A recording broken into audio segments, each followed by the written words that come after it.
You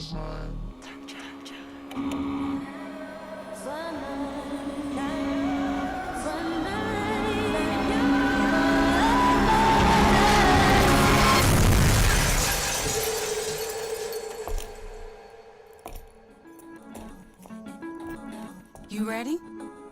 I've been ready. What are we waiting for? That boy is mine. Let's face it, there's a lot of trash talk in basketball, but the great teams let their performance do the talking. Like Ford F-150 with Pro Power on board, a class-exclusive industry-first feature that turns your truck into a mobile generator and leaves the competition speechless. Ford F-150, official truck of the Grizzlies. Greatness starts here at your Mid-South Ford dealer. Class is full-size pickups under 8,500 pounds, GVWR.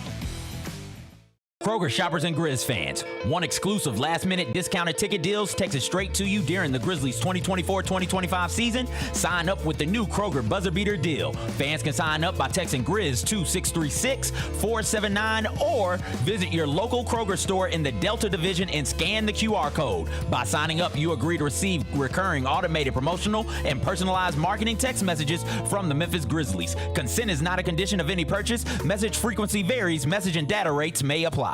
Sonic Radio. Welcome back to Sonic RNDIO. That spells radio with me, the CIO. This just in, the new Sonic $1.99 menu lets you build a crave-worthy meal for just $1.99 an item. Whether that's a creamy shake, crispy tots, or a quarter-pound double cheeseburger. This just out. Ostriches. They're mean, not very cute, and in my opinion, way too big for a bird. Don't miss the Sonic Fun 99 menu. 5 items, always $1.99. Live free, eat Sonic. Tax not included. See menu for details.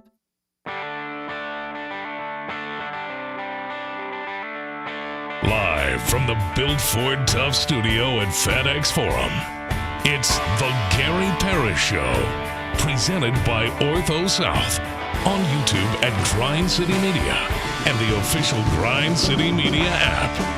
Now, here's your host, Gary Parrish.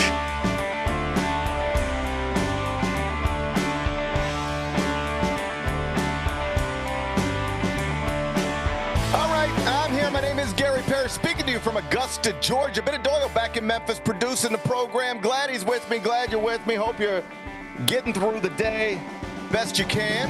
Well, Daddy lost most everything on horse whiskey and wedding rings. And I hope if you're a diehard Hoops fan, you find a way, somehow, some way, someday to make it down here for Peach Jam some July, because it really is quite a scene. Basketball stars everywhere, college coaching stars everywhere. 1 minute you're just standing there watching a game, next minute you're beside Duke coach John Scheyer picking his brain about Cedric Coward, the 11th pick of the 2025 NBA draft, who was selected by the Memphis Grizzlies. As you know, Coward was committed to Duke before he decided to remain in the 2025 NBA draft. I'll tell you what John Scheyer said about the Grizz rookie. We'll do that momentarily. First, though, quickly, let me set today's schedule for you. In the next segment, about 20 minutes, going to be joined by Jessica Benson. She's the host of the Jessica Benson Show with CJ Hurt. I'm going to talk to her about all things summer Grizz as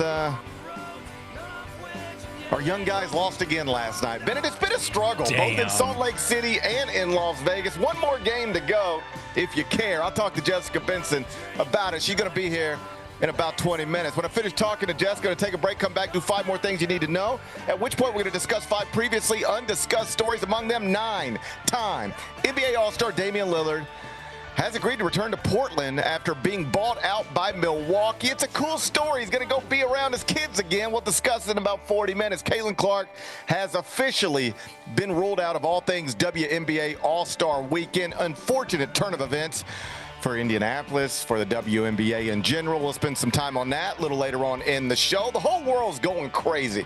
We have wars and scandals, and it's getting difficult to keep up. We'll try to bounce through them here in a bit. There's too much going on. Kristen Saban, daughter of Nick Saban, jumped online and refuted all speculation that her father is returning or even planning to return to coaching. I'll tell you what she said. We'll do that in the second hour. And the second round of the Open Championship is underway in Northern Ireland. We'll get you updated on the leaderboard during a segment we call 5 More Things You Need to Know. Then we'll eventually do GP's carry out and we'll call it a day. So that's the rundown. We got a lot to get to. But I did want to start with the sights and scenes from Peach Jam, which I'm now attending for like the 20-something time. I realized last night at some point, I think I've been coming to this thing every July since 2002, with few exceptions. I know I skipped 1 year for one reason or another, but I've been here a lot, and it's always a fun time, not necessarily because I love watching high school basketball players play basketball, but because you just end up in a room with a bunch of people and you end up having some interesting conversations. And so on that note, let me tell you about the room I ended up in yesterday, where I had an interesting conversation with Duke coach Jon Scheyer. Bennett, do you want to hear what Jon Scheyer, Duke coach, said about Cedric Coward, Grizz rookie? Because as you know, Cedric Coward, before he decided to remain in the 2025 NBA draft, was committed to Duke and headed to Durham to play for Jon Scheyer. I would love to hear what Jon Scheyer had to say about Cedric Coward. Please inform me. So I'm in one of the gyms here at Peach Jam, Riverview Parks Activity Center, just across the river from where I'm at right now in North Augusta, South Carolina. I just realized they have built a nice hotel across the state line in North Augusta where a lot of people are now staying. I should probably put a note in my computer to remember that for next year, because I'm about 15 minutes away from the facility. But if you get across the river in the state line, it's just right there. So I'm at the Riverview Parks Activity Center. And, you know, there's basketball players playing and there's coaches everywhere. And just bump into Jon Scheyer. And I've known Jon like since he was a college basketball player. Obviously, now he's the head coach at Duke, the successor of Mike Krzyzewski. And so we're talking about Cooper Flagg, and we're talking about next year's roster, and we're talking about all the things you talk to college coaches about. And at some point I said, hey, let me get your honest assessment of Cedric Coward. And so then we're talking. And just a lot of neat stuff here, so I'll just tell the story as best I can. As you know, Cedric Coward started his college career Division III level, ended up at a mid-major, then ended up at Washington State, only played 6 games this past season before suffering a shoulder injury. And so he was very much an unknown commodity heading into the pre-draft process, at least among college basketball fans, but not so much among college basketball coaches, because they literally have people on their staff who are paying attention to everything and everybody who might theoretically be available in the transfer portal come March. So they were aware of Cedric Coward at Duke, and after his season at Washington State that was cut short by that injury, They once he was in the transfer portal, they wanted to recruit him and realized he might be a good fit at Duke. And so as Jon Scheyer's telling the story, among the first things they did was send one of their assistant coaches to California to work out Cedric Coward, or to send him. They sent somebody somewhere to work out Cedric Coward, just to get a feel for like what we're dealing with, what we're looking at. Is this a good fit for us? And as the story's told, I get a phone call back, and the person tells Jon, I got some good news, and I got some bad news. And he said, okay, well, let's hear it. Give me the good news and give me the bad news. And the person said, well, the good news is he is really effing good. Okay, that sounds great. What's the bad news? The bad news is he is really effing good. The implication being so good that once NBA people see this, he ain't playing college basketball anymore. Oh no! Did we lose GP? I think we might have an internet connection issue here. Let's take a quick break, Kyra, and we'll try to get him back on. This is Gary Parrish on Grind City Media.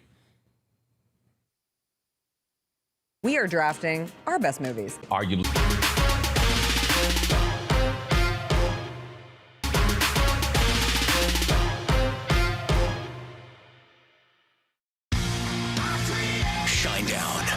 Dance Kid Dance Tour. Live in Memphis. FedEx Forum, Saturday, August 30th. With special guests, Bush and Morgan Wade. Tickets now at livenation.com. Shinedown, live in concert. For more, visit shinedown.com. These are the Jordan 1, the crystals. These are the shoe that retails for $1,000. Oh, extra crystals. So if your crystals fall off, if your crystals fall off, actually these are the black crystals because they have. So the shoe has black crystals on there as well too. So you get an extra package of black crystals. The Sneak Fest Show, live Tuesdays at 2 p.m. on Grind City Media on X, YouTube, and the official Grind City Media mobile app.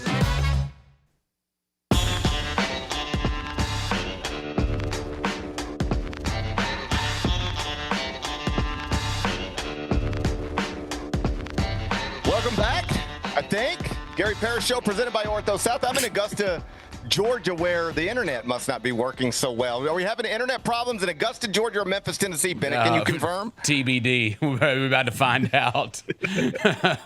Well, we're doing the best we can. I guess we're doing the best we can. I don't know exactly when we cut out, but I was telling you a story about Duke's recruitment of Cedric Coward, who, of course, became the 11th pick of the 2025 NBA draft, selected by the Memphis Grizzlies. So, long story, not so long. Jon Scheyer was like, we wanted him.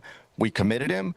We had the whole thing ready to go, and then we put real eyes on him. And once we saw him up close, we knew that he was not going to be a college basketball player ever again. John more or less said, take Cooper Flagg, the number 1 pick in the draft, and set him over here, but certainly suggested, I don't know how you could have seen a better individual workout than the individual workout of Cedric Coward. Said that if you work him out and then have a conversation with him, it is not hard to understand how a franchise, specifically the Grizzlies in this case, would fall in love with him. He checks all of those boxes. And yeah, there's some uncertainty surrounding him because the truth is we haven't seen him. And by we, I mean like anybody, play too often with 9 other people on a court who are immensely talented and at the level at which he's supposed to be. He played non-Division I ball, then mid-major ball, and only 6 games at what could be considered the high major level. So there's not a lot of like real basketball stuff on him. So as always, we'll see. But in terms of an individual workout and a conversation over lunch or dinner or wherever, you're just not going to find many people more impressive than Cedric Coward. That is the impression I was left with after a conversation with Jon Scheyer. So if you're a Grizzlies fan, that should be encouraging to hear. I know people were disappointed on some level that, Cedric Coward's shoulder surgery has required him, according to the Grizzlies medical staff, to sit out both summer league events in Salt Lake City and then in Las Vegas. But the reviews from the college coaches who knew him best are really, really positive. And tell me if you knew this, Bennett, because I don't think I knew this. Did you know that Duke was involved with Jalen Wells? No. Before he decided to remain in the 2024 NBA draft? How about that? Scheyer told me this. They were involved with Jalen Wells, and then they were obviously involved with Cedric Coward. They had a commitment. But it is not hyperbole or even a stretch of the truth to suggest that in back-to-back drafts, the Grizzlies have selected somebody who Jon Scheyer thought might be playing for him the following year. First, Jalen Wells, get him in the transfer portal, get him to Duke. That was among the possible plans. And then, of course, Cedric Coward. So we've robbed Duke of talented wings 2 years in a row here with this franchise. How you feel about that? Yeah, I mean, dude, they just had 5 guys drafted in this past draft. So, obviously, if a guy is too good to play for Duke and he's going to enter in the NBA draft, then yeah, I feel pretty good about it, right? Yeah. And we saw how Jalen Wells performed as a rookie. So it's just, that's the main interesting thing that happens down here. Sure, you see the next great basketball players who are going to first be theoretically college stars and then possibly NBA stars. That's all fun. I can tell you stories about seeing Kevin Durant, Greg Oden, Andrew Wiggins, Yeah. Cooper Flagg, all of these people. Like I've seen them all come through here or places like this. There's some value to that, seeing the next big thing before most people do. But the real value is you just end up in conversations with people that you, at least in my case, end up talking about a lot, but not seeing as much as I used to. As you know, my career at CBS started, I was just a writer. I just went around and I'd be at UCLA for a few days, Ohio State for a few days, Indiana for a few days, just bouncing around everywhere. Now I'm just back and forth to New York, sitting in studio talking. So I don't see these people. I still text these people and talk to these people, but I don't see them like face to face as much as I used to. And so that's just really nice. Like I had this moment yesterday where I wrapped this show and I'm like, ugh, do I really want to go to a gym all day long? Like, I have to. It's my job. But it's like, was I excited about it? No. But then you get there and you just see familiar faces and you just end up in interesting conversations. And by the time the night's over, I'm glad that I spent the day the way that I did. Among other things, I bumped into former Memphis coach, former Kentucky coach, current Arkansas coach John Calipari. Okay. And, had a nice visit with him. As you know, it's all speculation at this point. Nothing is confirmed. But the speculation is, and you can read about this in the Commercial Appeal or the Daily Memphian, they've all referenced it, is that John is planning to bring Arkansas to FedEx Forum for an exhibition game against the Tigers. And it will be his first game coaching against the University of Memphis ever, or at least since he left the University of Memphis. He's been back to FedEx Forum to watch an NBA game, been back to FedEx Forum to coach in the NCAA tournament, but he's never actually stood on the court against the Memphis Tigers. And that is the speculation expected to happen in this calendar year. And, it'll be nice to have him back. I genuinely believe that. And I know we talked about it a few weeks ago when it came up, but I am operating under the assumption that will be a cool night, that it'll be a night where a lot of wounds are healed, that it'll be a night where a lot of former players are back in that building, and it'll be something that looks and feels like what happened last year when Rick Pitino finally was brought back to Rupp Arena by his former player and current Kentucky coach, Mark Pope, and was celebrated by the Kentucky fans. Just 2 years earlier or 5 years earlier, they would have booed that man relentlessly. They did it every time he entered Rupp Arena as the coach of Louisville. But time has a way of making things better, if not in all cases, certainly lots of them. And I really do feel like this is not necessarily something that could have been done 5 years ago, 10 years ago, but it feels like it's something that can be done now. And I told John this, like, if it happens and everything goes the way it's expected to go, I believe it'll be a special night for the city, for that university, and for him as well. Do you have any reservations about that opinion? Do you have any, not concerns, because if you're concerned about this type of thing, you need to shift your concerns to something more important, but do you have any, let's just say, doubt that will be a good night as opposed to an awkward and uncomfortable night? No, I think it'll be good too. And the reason being is because anyone that held a grudge against him for so long and I was obviously angry about how that whole situation ended, which I am not one of them. I cherish those years and am grateful for what John Calipari did for that program. They're my age now, right? They're in their like mid to late 30s. So like we're not really going to games and heckling people, right? Like I think that I would be willing to say that most people have probably that were angry at the time have probably matured over the years. And then, kids that are in their like 20s, like they didn't live through that as much, right? So I don't think it's going to be, I think it's going to be all good. Like I think everyone that goes to that pays money to go to that is going to go there to celebrate and not to heckle. I think so too. I think it's going to be a sweet night, and I think it's going to be a meaningful night. I think John's going to walk out of there feeling just better about things, and I think Memphis fans are going to walk out of there feeling better about things. And I do think the age and the time lapse helps immensely. Like, did you have a high school girlfriend? Did you have a serious high school girlfriend? I'm asking from an honest place. Sure, yeah. Okay. Did you dump her or did she dump you? How did that thing end? She dumped me.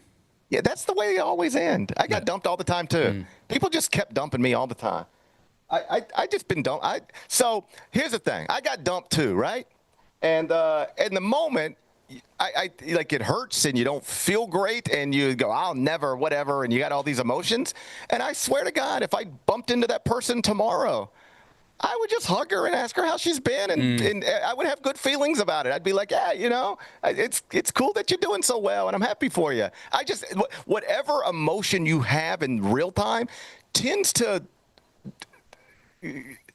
decrease over time, and then after a while, it's just not even there. And so I don't doubt for a second in year 1 at Kentucky, year 4 at Kentucky, year 7 at Kentucky, if he'd have ever tried to bring Kentucky, Big Blue Nation, into FedEx Forum to play against the Tigers, it would have been nasty. It would have looked like Kevin Durant going back to Oklahoma City for the first time, or LeBron James going back to Cleveland for the first time.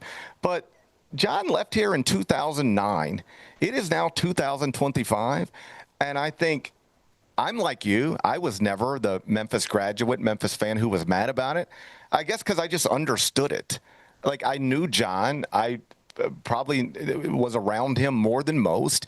And I understood how badly he always wanted to be on, for lack of a better phrase, that side of the rope. That he always had these feelings somewhere. Like, I'm one of the best college coaches, not just working right now, but of all time. And why have the only 2 jobs I've ever worked at been UMass and Memphis? Why can't I get a Kentucky job, a Kansas job, an Indiana job, a UCLA job, a Duke job, a Carolina job? And so when one of them finally presents itself to him, it was just, he was always going to take that. And basically anybody who coaches basketball in Memphis would leave Memphis to coach basketball at Kentucky. Perhaps there's an exception for like a Larry Finch if he ever had the opportunity to coach at a place like Kentucky. He didn't, but if he ever did, could somebody like that, a lifelong Memphian who really cares about the university and cares about the city and went to school, Penny Hardaway would maybe turn down something like that, maybe, because, the city of Memphis that's his home and has been forever. It's his school, yeah. John moved here in his 40s, and he was here for 9 years. But most of John's life, pre-Memphis and post-Memphis, has been spent outside of Memphis. So he just didn't have – he loved this place and turned down a million opportunities to leave. But if you expected him to turn down the University of Kentucky in March, April 2009 – that's just a hard expectation to put on a basketball coach. It's the University of Kentucky. And so I understood it in real time. The first time I saw him after he became the Kentucky coach, I walked right up to him and shook his hand and told him I was anger or hurt or disappointment. Honestly, I tend to be happy for people as opposed to disappointed in them. And I was happy for him to get this opportunity that I was confident he would knock out of the park, and he obviously did. Spent many years there running what was widely considered to be the best basketball program in the country, and, of course, won that championship in 2012. So I never felt the feelings that a lot of Memphis fans and Memphians felt, but I know that those feelings were real. I can try to talk to you about it, but one of the things I learned about talking about that subject was that I wasn't really changing anybody's minds. I could tell people you shouldn't be mad at John Calipari as much as you should cherish the great years that he gave this city and this university. Like the best 4 years of Tiger basketball of my lifetime, and probably will forever be of anybody's lifetime. I don't know if this is the type of thing you want to hear on a Friday, but like we've already lived it. It was the last 4 years of the John Calipari era. It has never been better than that. And it will probably, I'd love to be wrong, but it will probably never be better than that. If you look back on the best 4-year period of Tiger basketball, 20 years from now, 40 years from now, 200 years from now, it will probably be the final 4 years of the John Calipari era. So I was always conditioned to like appreciate that in ways that I understand most Memphians weren't in that moment. And for all the times I tried to talk to people about it, I don't believe I ever changed anybody's mind. emotions are real. Hurt is real. Disappointment is real. And a lot of Memphians and Memphis fans carry that around for a long time. But I really do believe, and I told John this last night, I think everybody's ready to let that go. Either they've already let it go just naturally, or they're ready to let it go. And again, if it happens and he has that team back in FedEx Forum later on this year, I think it's going to be a sweet moment. I think we'll wake up the day after that game, do this show, and we'll talk about what a scene inside FedEx Forum last night. And it wouldn't surprise me if you hear about John Calipari tearing up, or Memphis fans tearing up, or Ellen or his daughters and son being there and, having real emotions, because those kids were largely raised here. This is in some ways. I went to school with them. Yep. Yeah, I mean, this is in some ways their home, and their father has not been regarded well in this city for a long time. And I imagine that can be uncomfortable on some weird level. But I think it's mostly gone away. And I think that's why John is comfortable. I don't want to put words in his mouth. I'll let him talk about it to you when he's ready to talk about it, when everything is official, assuming it becomes official. But I think he's ready to have this moment. And I think Memphians are ready to have this moment. And it'll be as long as it happens, it'll be I believe, a sweet night. So that's the sights and scenes from Peach Jam. Also saw Team Thad play yesterday. They took a defeat, but Summer Grizz can't win. Team Thad dropped their first game at Peach Jam, but it's just good to be back here. It's one of those trips where I do it every year. Every year when it's time to go, I'm like, do I really need to be doing this again? Do I really want to do this again? How necessary is it for me to be there?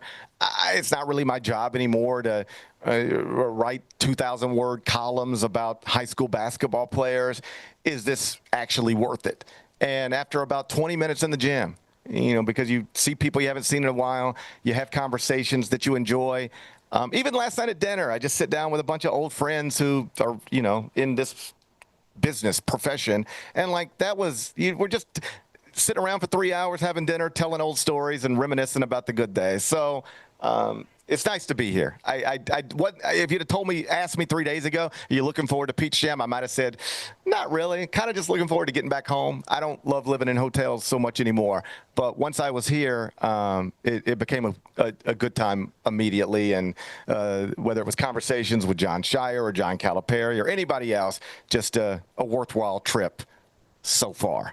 We come back, turn our attention to Jessica Benson, host of the Jessica Benson Show with CJ Hurt. She had her eyeballs on Grizz Summer League late last night. Another loss.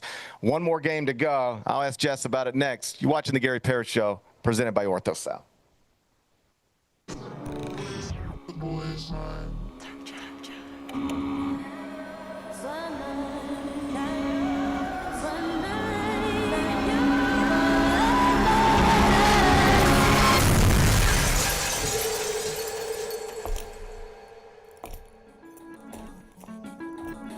You ready?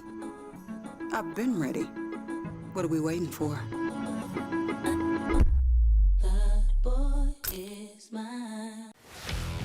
Let's face it, there's a lot of trash talk in basketball, but the great teams let their performance do the talking. Like Ford F-150 with Pro Power on board, a class-exclusive industry-first feature that turns your truck into a mobile generator and leaves the competition speechless. Ford F-150, official truck of the Grizzlies.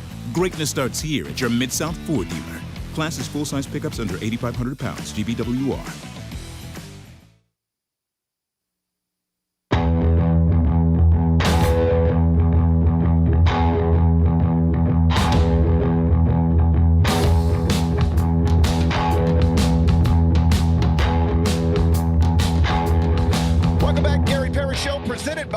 Ortho South. I am in Augusta, Georgia. Big Bet Bennett is back home in Memphis, Tennessee, and so is Jessica Benson, who is the host of the Jessica Benson Show with CJ Hurt.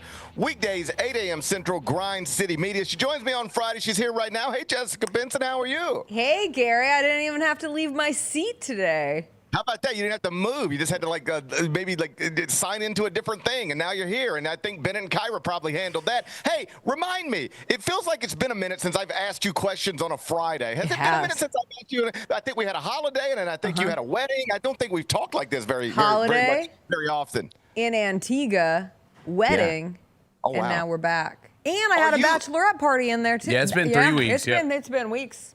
Are you strategically scheduling your personal life around appearances on the Gary Parrish show that you don't have to talk to me on Fridays anymore? True or false? Yeah, true.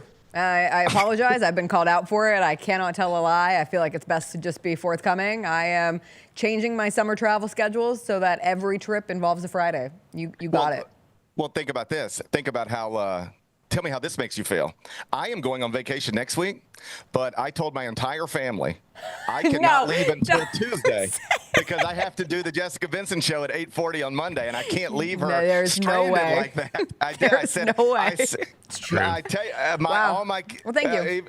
My kids were like, Dad, can we please go on Monday? And I said, boys, I have made a commitment to Jessica Benson. This is my villain origin story in your household. Your children will hate me for the rest of their lives. And they were like, but Dad, I really wanted to go on the water slides on Monday afternoon. And I said, you'll have to do that on Tuesday afternoon because I've made a commitment to Jessica Benson. I talk to her every Monday morning at 8:40, and I'm not going to let her down. So how does that make you feel? I appreciate you being more of a professional than me. It's great. Hey, let me ask you a question. So I was sitting here the other day, and I was talking to Chris Vernon. You know old big mouth Chris Vernon. And I was like, the Grizzlies lost in Summer League again, whatever. And he was like, no, it's not whatever. We can't beat anybody. And we have 3 real roster players in our starting lineup, and we can't beat anybody in the summer. This is disappointing and depressing. Where are you at on the Grizzlies' 2-5 record in Summer League heading into Sunday's consolation game against the Clippers that will be broadcast on ESPNU? In fact, let me stop here. How did we go from, man, I can't wait for Summer League to we're in a consolation game on ESPNU? Also, the worst consolation game. They are in the final consolation game of Summer League, 7 p.m. on Sunday. You could tell me who got that assignment to Grind City Media. No one. We're not doing the game. Yeah, we don't care about that one. We've even given up We're on done. Summer League. Even we don't. I can tell you this, though, as somebody who has been with the team on the latter portion of the Las Vegas Summer League schedule the last couple of years, because I would always take the second week because the Vernon Show crew would be out there the first week and I would kind of pick up the baton. And by the time I would get there, I'd have so much energy because I was fresh to Vegas. And everybody else would be like, God, please get me out of here. We have been in Las Vegas for far too long. Because I think anything over 3 days in Vegas feels like a sentence. 100%. I talked about this all the time. Bennett doesn't know. He's never been to Vegas. Yeah, someday he'll understand. Or I hope for him he's only there for less than 3 days and he can be like, I had a great time. Bennett, if you ever make it to Vegas, the only thing I want you to remember is that you do not need more than 3 days in Las Vegas ever. If you stay more than 3 nights in Las Vegas, you become disoriented and you lose track of yourself and you start to get depressed. Like you might lose yourself, actually. Like you might come back a different person. It's not a fun place. It's a fun place to be for a minute. It's not a fun place to be for a long time. No, short time, not a long time. So the fact that they put that team, they could have been out if they played Saturday. They could leave. Like they have flexibility in their departures. So if they were one of the Saturday consolation games, they could have been like, oh, finally, we get out of Vegas. We're home on a Sunday or wherever you're going. Like get back into a routine. And instead, you have to be on the red eye out of Las Vegas on Sunday. That's tough. But to get back to your original question, I really don't care that they're not winning. Is it more fun to win?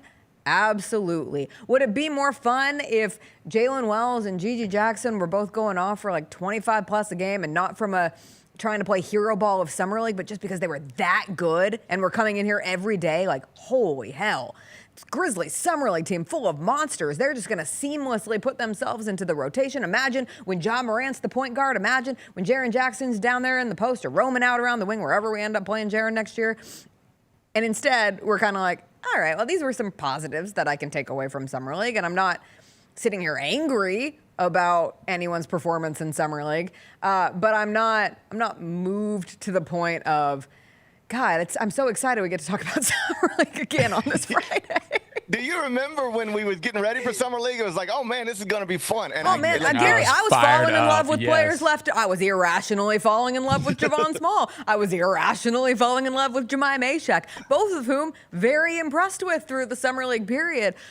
But I'm excited to not have to watch another game after 7 o'clock Sunday night on ESPNU. It's funny because as we're talking through this, like the Grizzlies Summer League roster, for all intents and purposes, it's a bunch of men in their 20s in Las Vegas. I bet they couldn't be more excited about, man, we're going to Vegas Summer League. And I guarantee it, if you could poll them right now and say, hey, guys, you got 2 more nights in Vegas or you can go home right now. Go home. They would all just get me home, man. I am so tired of this place. They got taken down by Jack McVay last night. Life comes at you fast in Vegas. Life does come at you fast in Vegas. We did get to see Javon Small for a second time in Summer League. Do you take anything away from that? I do. What I took away from the first game and the second game, and that's, I guess, one of the bright sides of a small sample size, is there was no point for disappointment throughout the middle zone. He moves with confidence on both sides of the ball, but particularly in leading an offense. I think one of the things that stood out of the Summer League team is they didn't really have a true point guard, and so offensively things never quite hit a rhythm, and that's a product of Summer League too, because it's a bunch of people who have, for the most part, never played together.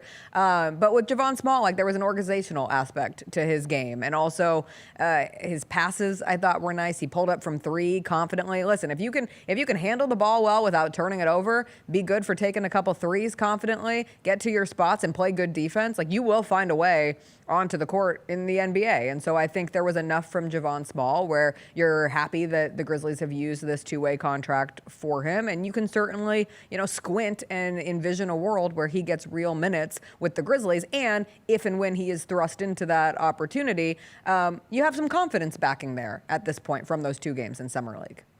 So I think Jemai Mashak probably became, on some level, the story of Summer League, if only because Cedric Coward never played. Javon Small has only played twice. Mashak, anybody else? Did anybody do anything over these previous 7 games, over these past 2 weeks, to change your opinion about them positively or negatively? No. Jalen Wells, I think, will be a starter for this team next year, because guess what? He was a starter for this team last year.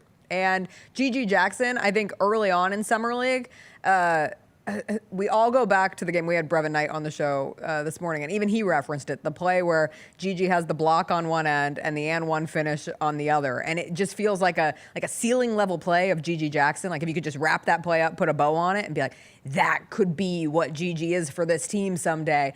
But ultimately, he's had his ups and downs. He's been sick. He talked about how, they shut Jalen Wells down. Gigi still played last night, and I don't know if he'll play on Sunday at 7 p.m., but at least in the conversation I heard from him after the game, he talked about, wanting to still have the chance to get out there because he had been sick, and so wanting the additional reps. But I think we went from could Gigi Jackson be challenging for a bigger role with the Grizzlies next season to, hey, let's wait and see how things go in training camp. And then let's see how this continues. I think certainly there's things to be encouraged by in Gigi, both from a play standpoint and a mentality of which he's approaching going into year 3, and Summer League kind of being the beginning of that all. But outside of that, sure, Cam Spencer, he's going to make threes. He took a lot of threes in Summer League. He's still having trouble getting open at times. Defensively, there's still room for growth there. And then with the rookies, how much are you expecting of them this season? That's performances for Jemai Mashak, but it's undeniable. I mean, he was in nearly every defensive play. If you're seeing a defensive highlight from the Grizzlies, Jemai Mashak's a part of it, and somewhere he's swiping for the ball. So I thought that was a fun thing. Where that goes, the Grizzlies or Grizzlies fans, I just think after a while, it's like, oh, wow, Cooper Flagg's playing for the first time tonight in a Mavericks uniform. Let's go. And then by the time it's like, all right, I'm done with this. I don't even know how many people are tuned in to what's going on right now with Summer League. But it wanes with Grizzlies fans, I think, for 2 reasons. One, it's like you're not playing, you're not winning and playing for a trophy and all of that stuff to whatever extent it means. Like, I remember us being excited about championship game Summer League before, so I think we could do that again if it materialized. It didn't, so we lose interest. Beyond that, the most interesting thing about Summer League always is the rookies. And the truth is, the Grizzlies had 3 rookies, and 2 of them, one didn't play at all, and another one barely played. And the only one that played was the 3rd pick of the 3 draft picks. So, like, there's a lot of ingredients that leads to us going, is this still going on? But Cedric Coward, it has been a topic in this market leading up to the draft when the Grizzlies move up to take him 11th. And we now know we're not going to see him in a Grizzlies uniform until training camp. Like, we really might not see him in a Grizzlies uniform until, like, media day. And so it's a little bit of a mystery. But I talked about it in the opening segment. I'm here at Peach Jam. And yesterday I just ended up in a long conversation with John Scheyer, the Duke coach. And as you know, Cedric was headed to Duke to play for the Blue Devils before he decided to remain in the NBA draft. And Scheyer was like, it is unsurprising to me that the Grizzlies or any franchise would have fallen in love with him. Yeah. Because he more or less said, take Cooper Flagg, set him over here, put him in a category by himself. But the implication I got from John was, I don't know that you could have seen a more impressive workout, individual workout, or had a more impressive lunch than the workout and the lunch you could have had with Cedric Howard. Again, take Cooper Flagg, put him over here. But he was like, I worked him out. I've seen him work out. I know what it looks like. I've had conversations with him. I know what it sounds like. Who knows where it'll go from here? But once those things happen, he more or less said, I knew he was never coming to play for me because somebody was going to fall in love with him. It's funny. I will remember being in Salt Lake City and a group of teenage boys were sitting behind me. And they were having a conversation about what rookies are even playing here. And they get excited about Edgecombe with the Sixers. And again, this was Salt Lake, so it's the limited amount of teams. And they get to the Grizzlies and they go, did the Grizzlies even draft anyone this year? Right. And it is an interesting, people who are plugged in saw the rapid rise of Cedric Howard up draft boards and have a general understanding of, the Grizzlies needed to move up to take him or somebody else was going to because of that reputation. But from a general knowledge standpoint, most kids don't know about the guy who went from Division III to Willamette to Washington State to the Memphis Grizzlies. And I don't think that's a bad thing per se. Like, it really does create this kind of clean slate of Cedric Howard can come in and surprise a lot of casual fans or fans who just aren't as tapped in. But also, we don't have to prophesize him in a way either. Like, we don't have to say this rookie is going to come in and be the reason the Grizzlies win the West next year. Could it happen? Sure. It's the summer. We can spend all this time doing whatever kind of hopes and dreams that we want. But I do think it's an exciting blank slate to work with. And we don't see him in Summer League, which allows you to continue to kind of fantasize here about just how good he can be, to have conversations with someone like a Coach Scheyer and think, wow, even the head coach of Duke knew that this guy was so good. He wanted him to come play for him, but he knew that some NBA team was going to fall in love with him and give him an opportunity. Yeah, so it was just interesting having that conversation with John because he was like, you work him out, you realize he's done with college basketball. Yeah. I don't know what kind of pro career he'll have necessarily, although I'm a believer in him, but the workout was always going to send him to the place where he's at, which is a lottery pick. And so that's one of the fun things about being at a place like this. You just randomly end up in these conversations, start picking people's brains. And everything I heard about Cedric Howard here at Peach Jam yesterday was positive stuff. Jessica Benson, I know you got to get out of here. You got a million things to do today. Walk some dogs, go to an escape room, I've never been to an escape room. Should I go? I'll tell you after I go to this one today. All right, you go to your escape room. I'll tell you Monday when you're punting on your family vacation. I'm going to make my family will be waiting at Memphis International. Okay. And I'm committed to the Jessica Benson show with CJ Hurt. I'm going to be there Monday at 8:40. We'll revisit this conversation, and then I'll take my vacation. Okay, great. Have a good Friday. You too. Bye-bye. That's Jessica Benson from the Jessica Benson Show with CJ Hurt, weekdays 8 a.m. When we come back, we'll turn our attention to the NBA, where Damian Lillard has agreed to a 3-year contract with the franchise he started his career with. Damian Lillard headed back to Portland. It's a sweet story. We'll talk about it next. Gary Parrish Show presented by Ortho South. It's time for our Pick Six, Mike. 6 classics that we're most looking forward to in the 2025 football season. Las Vegas, obviously, that's the Grambling State University, Jackson State University clash. They're taking 2 iconic HBCU brands going to an NFL stadium in Las Vegas. Get all of your HBCU sports and culture news by tuning in to HBCU Huddle with CJ Hurt and Mike Wallace. New episodes drop every Thursday on grindcitymedia.com, YouTube, and Spotify. Have you always dreamed of entertaining on the biggest stage in Memphis? The Claw Crew is looking for members to join their team for the 2025-2026 season. Claw Crew members are hardworking, high-energy entertainers who assist Grizzlies home games by hyping up the crowd and much more. Not only do they support the Grizzlies on home games, but also promote in Memphis and across the Mid-South. Open auditions are Saturday, August 9th at FedEx Forum. Visit grizzlies.com/auditions for more information and to register today. The First Ladies of FedEx Forum, the Grizz Girls, are known across the NBA for setting the standard for professional dance and entertainment, and they are looking for dancers to join their team for the 2025-2026 season. With the chance to gain professional dance experience, collaborate with national and local artists, and connect with the Memphis community, auditioning for the Grizz Girls is an opportunity you do not want to miss. Come show up and show out at Open Call Auditions. Visit grizzlies.com/auditions now for more information. Kroger shoppers and Grizz fans, one exclusive last-minute discounted ticket deals takes it straight to you during the Grizzlies 2024-2025 season. Sign up with the new Kroger Buzzer Beater deal. Fans can sign up by texting Grizz to 636-479 or visit your local Kroger store in the Delta Division and scan the QR code. By signing up, you agree to receive recurring automated promotional and personalized marketing text messages from the Memphis Grizzlies. Consent is not a condition of any purchase. Message frequency varies. Message and data rates may apply. The FedEx St. Jude Championship at TPC Southwind, first of the 3 playoff events.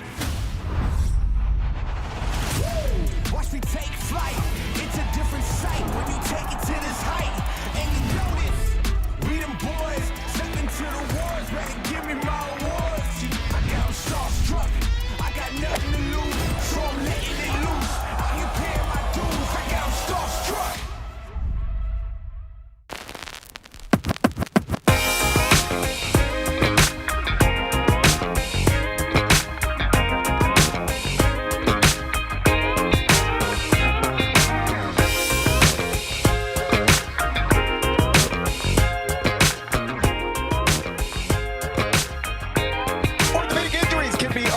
Unforeseen and unscheduled, and Ortho South understands this better than anyone. Since your injuries don't make appointments, you don't need to either. And that's because Ortho South welcomes walk-ins during the weekdays, in the evenings, and even on Saturdays. So next time an unforeseen injury makes an unscheduled appearance in your life, visit orthosouth.org to find your nearest urgent care location. Just walk in, and Ortho South will take care of everything, especially you. Learn more. orthosouth.org. That's orthosouth at orthosouth.org. Now I got 5 more things you need to know if we can get through it. Number 1. If we can get through it. Ben, I don't know what's going on. You tell me what's going on. Can you tell me what's going on? Don't ask me. I think they might be working on the internet in the building right now. Oh, man, you know what? Man, they love to work on that internet from 10 to noon, buddy. I swear. That's the best. I mean, that must be the best time of day. I never pretend I'm in charge of anything, but man, it'd be nice if they worked on the internet outside of the 10 to the noon window, you know? Yeah. I mean, but I don't guess I have a say in such things. I guess not. We'll do our best. Story number 1, that's going to be Damian Lillard, the 9-time NBA All-Star, agreeing to return to Portland after being bought out by Milwaukee. It's a 3-year deal worth roughly $42 million, and it's a sweet story because I think everybody understood when Portland decided to move on and why he might have wanted to theoretically go to Milwaukee and try to win a championship with Giannis Antetokounmpo, but that did not go well, and then he suffered an Achilles injury.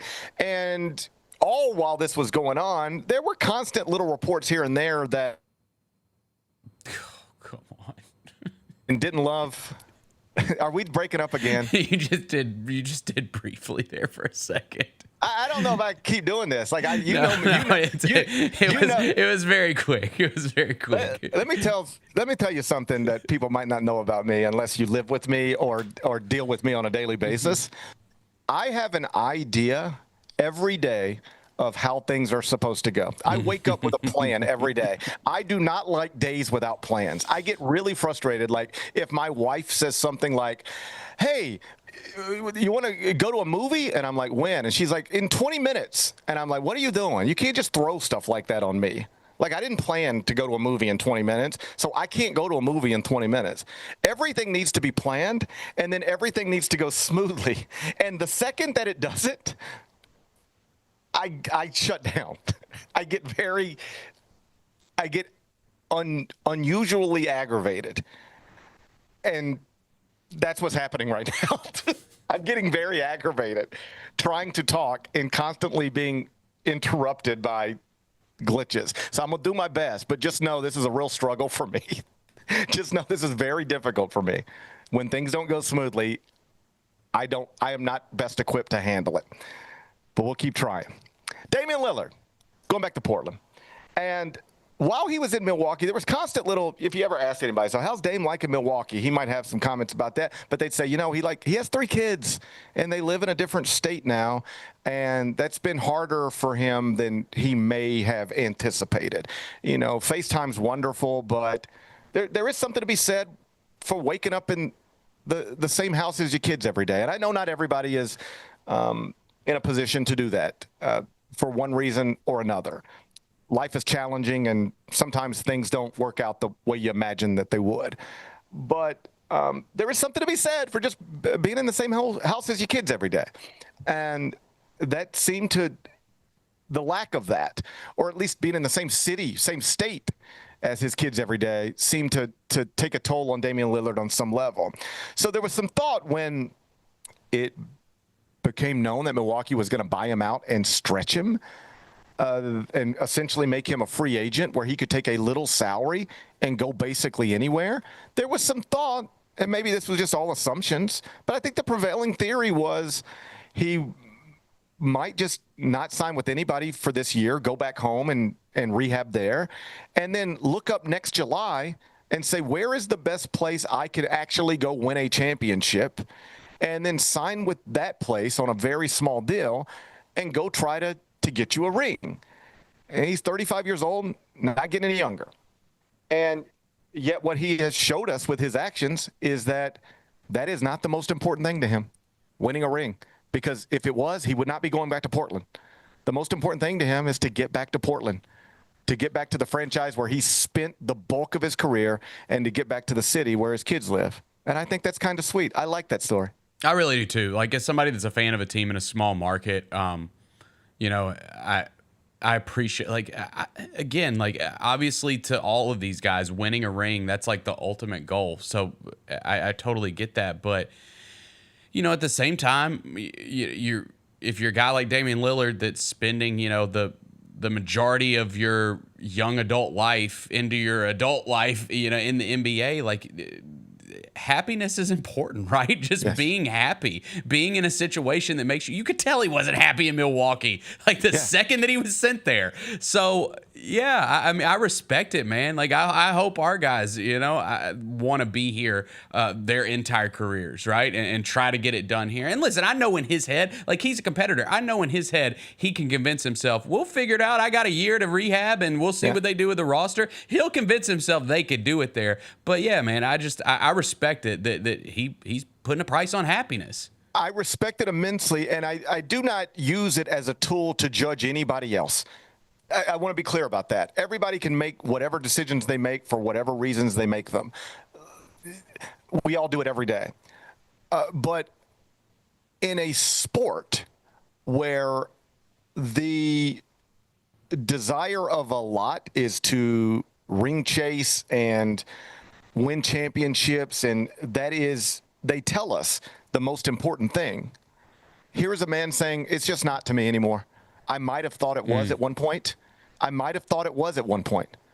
Specifically the point where you asked to be moved out of Portland and go to Milwaukee and immediately become a theoretical Eastern Conference contender. I know it never really worked out, but go look at anything that was written the day after or the day of Damian Lillard being traded to Milwaukee. It was all like, oh, wow, Giannis, Dame, here they go. This could be the your Eastern Conference champion. This could be your NBA champion. It didn't go well, but people thought that it would. And so in that moment, not too long ago, I think you can probably reasonably assume that Damian Lillard made a decision where the most important thing to me right now is to go to a place, wherever that place is, where I think I can win a championship. And just a few years later, do you know what he just showed us with his actions? That is no longer the most important thing to me. The most important thing to me is to get back where I was living most of my adult life. The most important thing is to get back, maybe not in the same house as my children, but in the same city where I can see them every day if I want to. And that's respectable, at least from my perspective. Amazing how this works out for Portland. Like, I don't know that we've ever really seen anything like this to this degree. So he's, on pace in Portland to get a statue or something like that. And then it just doesn't work there for whatever reason. And like so many others before him, it's like, hey, I'm an all-time great. I'm a future Hall of Famer. My career is going well individually, but not so well from a team perspective. I think it's time for me to go try to win more than what it appears I'm going to be able to win here in Portland. So Portland, like, okay, we'll do a deal. And they move him. They trade him to the Bucks for Drew Holiday, Tamani Kamara, and assets. They do that in 2023. Then they flip Drew Holiday to the Celtics for Robert Williams III, Malcolm Brogdon, and assets. And now the Blazers have Lillard back, Holiday back, reacquired from the Celtics this offseason, plus Williams, plus Kamara, plus a 2029 first-round pick and 2 Buck pick swaps, and they get Damian Lillard at $14 million a year. Do you realize if you never get out of the Damian Lillard business, you probably are paying him $60 million a year? But they got out of the Damian Lillard business. Now they're back in it. They got all these assets they got from moving him 2 years ago, and they get him at a small price. Like, it is like one of the all-time, like, just interesting 2-year developments for an NBA franchise. You actually move your franchise player, and you get him back 2 years later at a decreased price and with all this other stuff that you got by moving him in the first place. So Portland is set up. And Lillard, he's going to make $70 million next year not to play basketball. Like 56 of it from the Bucks and another 14 from the Blazers. So, hey, I promise you Damian Lillard would rather have less money and be healthy and ready to play. But all things considered, this has worked out pretty well for him. And nobody wants to rupture an Achilles, ask Jess. But once you do it, everything that's happened to Damian Lillard since then has been pretty good. He gets balled out, he gets all of his money, and he gets to go back home. All good stuff. Congrats to him, and we'll see what it means for Portland in, I guess, a couple of years. Number 2. Shortly after we got done with this show yesterday, Caitlin Clark did confirm, as expected, she's out for all things WNBA All-Star Weekend. She had previously been confirmed for the three-point competition and obviously the All-Star Game, but she has a soft tissue injury that she suffered with 2 games left in the regular season before the All-Star break. She left that game, missed the next one, and now she's out for All-Star Weekend. And do you know where All-Star Weekend is this weekend, Bennett? It's in Indy, right? I mean, this is awful. Yeah, that sucks. It's in Indianapolis. I mean, they can say whatever they want to say, but, like, it's in Indianapolis because of Caitlin Clark. And she's just not going to be able to be involved in any sort of way. And I don't think you can damage any All-Star event more than you can damage the WNBA All-Star event if you rip Caitlin Clark just out of it. Like, she is very much, and we've talked about this a lot, but she is very much Tiger Woods or Serena Williams for her sport. I genuinely believe this. I don't think anybody matters to any team sport in the world more than she matters to the WNBA. And when Tiger was in his prime, golf tournaments almost broke down like this. Is this a Tiger Woods tournament or not? Is Tiger playing or is Tiger not playing? If it is Tiger's playing, that means it's something I might want to watch. If Tiger's not playing, that's probably something I don't really care about. Right. Serena, very much the same type of thing. Wimbledon starts next week. Is Serena in it? Yeah, of course. Okay, awesome. Can't wait. Is Serena in it? No. Okay, who cares? Like, we did this with Tiger Woods. We did it with Serena Williams, and we are doing it from a team sport perspective with the WNBA. I mean, you can look at ticket sales, television ratings. When she plays, they look one way, and when she's not there, they look another way. Now, obviously, for a WNBA All-Star game, like these types of things the tickets are sold in advance, well in advance of Caitlin Clark suffering a soft tissue injury. But still, it just rips away all of it. Like, I was looking forward to, as long as I was in front of a television, watching the three-point competition because it was going to be an event. One of the biggest basketball stars in the world was going to be shooting shots in her hometown. And now I won't watch it. I just don't care. And the WNBA All-Star game will happen this weekend, and the ratings will not be good. Like, you will have an Indiana Fever regular season game with Caitlin Clark outrate the WNBA All-Star game. And it just comes down to, is she there or not? She moves the needle in a way nobody else in professional sports, certainly team sports, moves the needle right now. There's nothing like her anywhere. And it's just a real bummer for the city of Indianapolis and for the franchise of the Fever and for the WNBA in general. Like, this has all been building to, like, good stuff. The WNBA has been compelling this season, and it will continue to be compelling. Like, she'll be back, and we'll start talking about the league and focusing on it, and like it's in a better place than it's ever been in terms of generating attention and enthusiasm.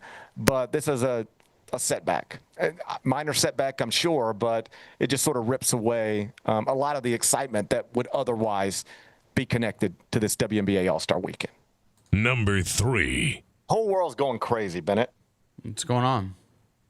I mean, you tell me what's not going on, all right? I'll just run you through them. We've got an affair scandal at a Coldplay concert.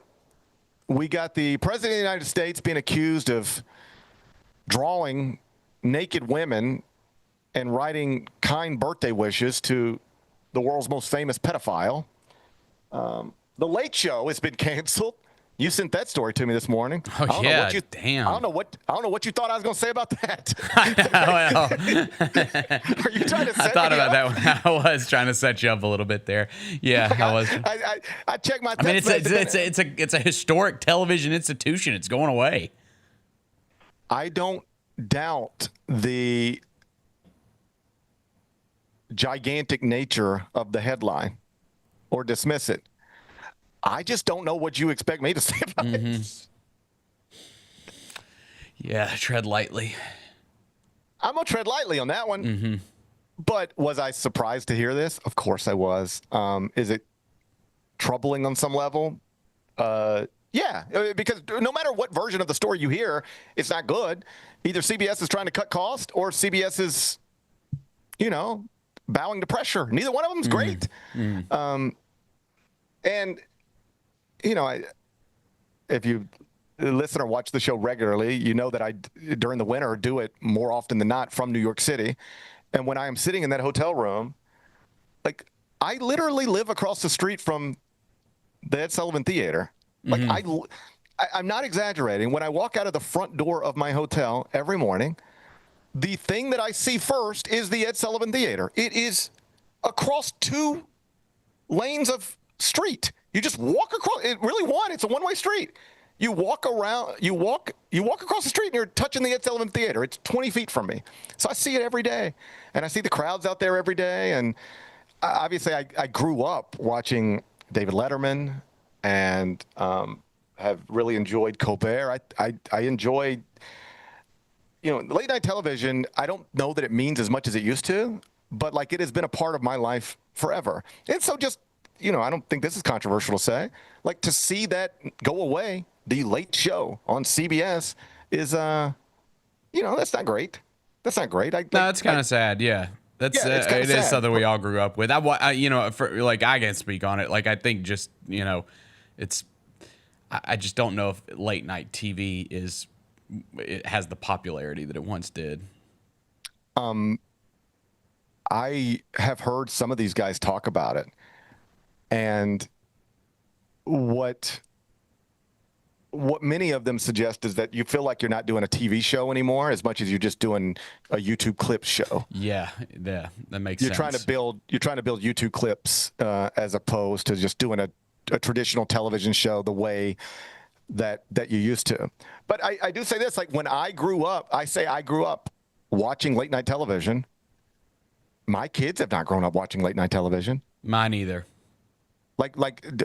Am I certain my 11-year-old would be able to name all of the late night hosts working right now. When I was his age, I could have told you. I mean, I knew about I watched Johnny Carson. I watched Jay Leno. I watched David Letterman. I watched Conan. Like, these were all big figures of my childhood or my young adult life. And I don't know that it resonates like that anymore because most people are looking at phones and iPads as opposed to televisions. Well, it was all a big part of my childhood too, and I don't watch it anymore at all. And I think a part of that, like as I think about it, was, you know, used to what was a good example? Oh, the like Thursday night NBC when it was like Friends and ER, and it led like. You don't have that anymore where people are tuning to network TV for like an appointment TV show and it leads into the local news think, and then the thing, like, you know, it's not. I think all of it, everything has changed. It's all changed. What are the big sitcoms on television right now, on network television right now? It's no like idea. Abbott Elementary, I know gets a lot of attention. Yeah. And like the firefighter and police officer shows. But do you know them? No, there's a million. Do you know the people in them? There's a million of them. Yeah. Like, this is all going to come across as like old man talking stuff, but like when I was of a certain age, like Seinfeld existed, Friends existed, Family Ties, Cheers. I'm just naming all, like, and whether you watched them or not, you were aware of these things. And then they would lead into your local news. And so that's how you grow up with Joe Birch and Jarvis Greer and Mike Sadie and Glenn Carver. All right. And then it would lead straight into a different era, Leno and Letterman. Before that, Carson. More recently, Kimmel and Fallon and I just don't think any of that holds the way it used to. I don't think people watch network television shows as much as they used to. I don't think people watch local news as much as they used to. And no, they're trying to get those. They're trying to get those viewers with sports. That's how they're trying to get them now. The ones that'll leave it on their TV, right? I have told you before, and I don't mean this as I'm just talking honestly. I rarely see local news anymore, like the 10 o'clock news, unless it's like NBA Finals and it leads straight into it. Yeah, it's after the big game. Yeah, MLB All-Star Game, and then it leads into it. But outside of that, I don't really see it that often. And and perhaps this is a byproduct of that on some level. All of it feels less important than it used to feel. And so that was obviously a big headline from last night. The biggest headline from last night is the Wall Street Journal is reporting that our president, once upon a time, drew a picture of a naked woman and wrote a little weird thing on it as a birthday gift for Jeffrey Epstein, the most famous pedophile who has ever lived. What do you make of that one, Bennett? It was interesting. I mean, I listen, if you can't draw a picture of a naked woman and give it to your friend, like, I don't want to live in a country like that anyways. But with all the context added to it, yeah, I mean, it definitely got my eyebrows raised a little bit. You ever draw? I don't even like signing birthday. I don't even like birthday cards. I don't ever know what to do. Like, you're around the office and somebody hands you a card. You never handed your friend, like in class, like a dirty picture, like a drawing that you made? No, you never did that? I don't think so. All right. I don't think so. I don't remember doing that. I was a bad kid. I've never drawn a picture of a naked woman for my friends. Okay. But do you think it's true? Do you think it really happened? I don't know. I honestly, I'll be honest. About Stephen Colbert, I'm gonna make you talk about the naked picture President Trump allegedly drew for Jeffrey Epstein. I think that it would something so. I think something so juvenile would not be so heavily researched and reported on by a company like the Wall Street Journal if there wasn't some kind of truth to it. How about that? I think that's probably a reasonable response. Just so you know how journalism works, because I don't think many people do these days, at least according to Facebook comments. The Wall Street Journal is a serious publication. You can like it or not, but it is a serious publication. Yes. All right. They know exactly what's going to happen when they report this. The president is going to say it's fake news, and then he's going to threaten to sue. They know exactly what's going to happen. You think they'd pick this fight if they didn't believe in what they were reporting? Yeah, I think if it was, I completely agree. If it was something that was made up, I think it would be something a little more believable than a picture of a drawing of a naked woman. How about that? Yeah. You can be dismissive of what it means if you want to, but I bet you it's a real thing. I bet you it's a real thing that happened once upon a time. And it does just sort of like this whole thing is like piling up on him in a way that I don't know that he anticipated. And like, you realize it's just July? We've only been doing this for about 6 months. I mean, it's crazy times out there. Everything in the world is crazy right now. I mean, we got multiple wars, all sorts of weird pedophile allegations. Just like the whole world is bananas. It's wild out there. Yeah, it's been 6 months. Yeah. I mean, I can't keep up. I don't even know what's going on anymore. Do you even know what's going on anymore? I mean, I kind of been buried in my own little world like most people. But yeah, I try to keep myself informed the best that I can. We really do just distract ourselves with like just junk. We really do. Like and to distract ourselves from like the world is bananas. The world is banana. We are living in crazy times. And when we all look back on this, we maybe we won't have proper context for exactly how crazy everything is right now, but like our kids will, our grandkids will. Like they'll study all this stuff in school one day, assuming we still have books and stuff. Yeah, you know? There's assuming we still have books and stuff, we will study all this in school someday, and it will. The recap will be, man, that was wild. You wouldn't believe what happened back then. There's a movie coming out this weekend, and I really want to see it. I've heard mixed things, but it's called Eddington. Have you seen the previews for this?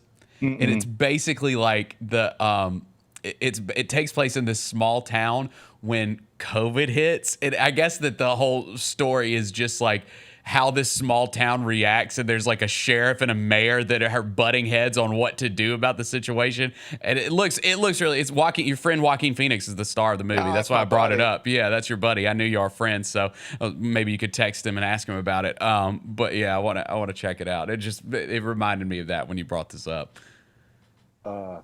Yeah, it's wild. Like you just go to any website and just look at the headlines of international news and national news, and it's like, what in the world? So I don't know where we're headed, but man, it ain't boring. It ain't boring. It is not that. It is not boring. That is for sure. Yeah. Whew. Whew. Yeah. All right. Anyway, Number 4. Yeah, that's probably the right thing to do. Kristen Saban, daughter of Nick Saban, has jumped on social media to insist her father, the legend, Nick Saban, will not return to coaching despite speculation triggered this week initially by former Alabama quarterback Greg McElroy, and then it took life at SEC Media Day. So I guess that story's over. Just took a few days. Nick Saban, big headlines earlier in the week, but his daughter seems to have put it to rest. Do you believe his daughter? Do you believe? If I ask you if you believe Donald Trump, I can ask you if you believe Kristen Saban. Do you believe Kristen Saban when she says, "My daddy ain't coaching football no more"? I mean, I'm sure he's told her that. I'm sure he's told. Again, like we talked about, these guys change their minds on these kind of things. Like what's the situation? What job opens up? You know, I think right now he probably believes it to an extent, and he's told her that. So yeah, sure, of course I believe her. But again, what's going to open up? You know, this year, because I think that'll be telling, right? I tend to believe that he will not coach football again. Like he's in his 70s. He has a good life that he seems to be enjoying. They get the itch though, man. But you never know like that thing. And I've talked to a million coaches who they just say, I thought I would be happy without it, but I'm just not. I want to be back on a field or in a gym or somewhere doing what it is I've spent my entire life doing, which is coaching young people. I thought I would be okay without it, but I'm not. I don't believe that will be the case for Nick Saban, but I think what you just said is worth taking note of.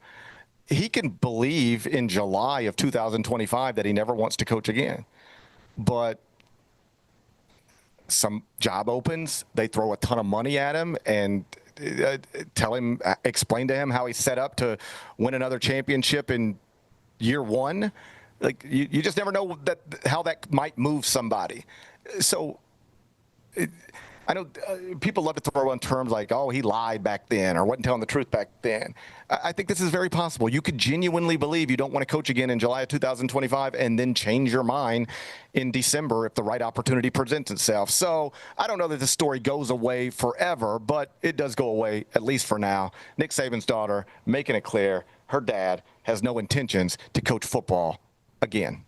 Number 5. The Open Championship in Northern Ireland, the second round is underway, and it's shaping up to be interesting.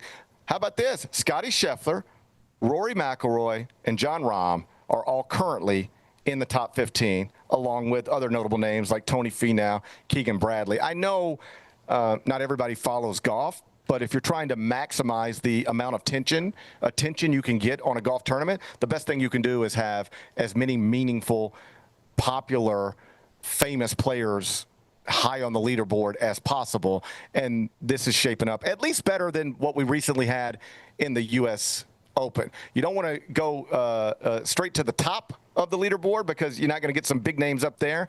But Scottie Scheffler right now is just 2 shots off the lead. Roy McIlroy is 5 shots off the lead. Jon Rahm also 5 shots off the lead. Those are 3 of the best and biggest golfers in the world, all in contention in Northern Ireland. So we'll wrap up the second round today and then get to the weekend where hopefully by the time we all turn it on Sunday morning, we've got a star-studded leaderboard filled with some of the biggest names in golf. Can never guarantee it, but as of Friday, let's say afternoon, because it is afternoon on the East Coast and certainly well into the afternoon in Northern Ireland. As of Friday afternoon, we're in a pretty good position to maybe just get just that. Be back with GP's Carryout. All right, reflection time. 42-21, entering your 6th season. Of the 42, which one do you think about the most? Probably was the Liberty Bowl win versus Iowa State. Iowa State. That was a big one. To win in that fashion, we were, I think, it was the biggest underdog game we had all season, 10-point underdog, wherever the heck it was. And they go out there and feel like we actually single-handedly won the game. No fluke plays, just went out there and took care of business. The better team. The Chris Vernon Show, live on weekdays at noon on YouTube at Grind City Media and the official Grind City Media app. Are you ready? Creed. By overwhelming demand, the Summer of '99 tour returns. July 27th, FedEx Forum. With very special guest, Daughtry.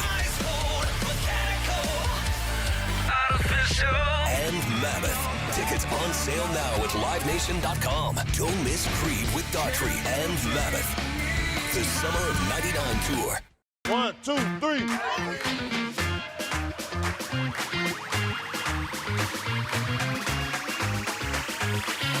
Ready, go.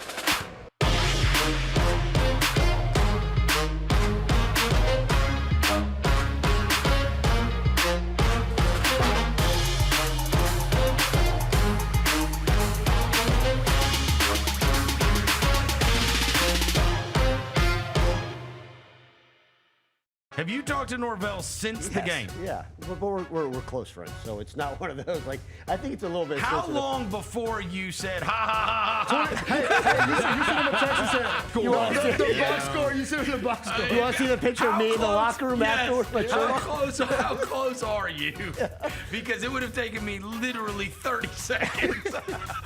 The Chris Vernon Show, live on weekdays at noon on YouTube at Grind City Media and the official Grind City Media app.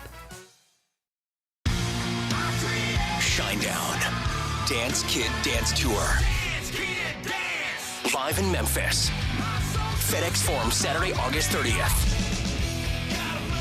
With special guests, Bush and Morgan Wade. Get tickets now at LiveNation.com. Shinedown, live in concert. For more, visit Shinedown.com.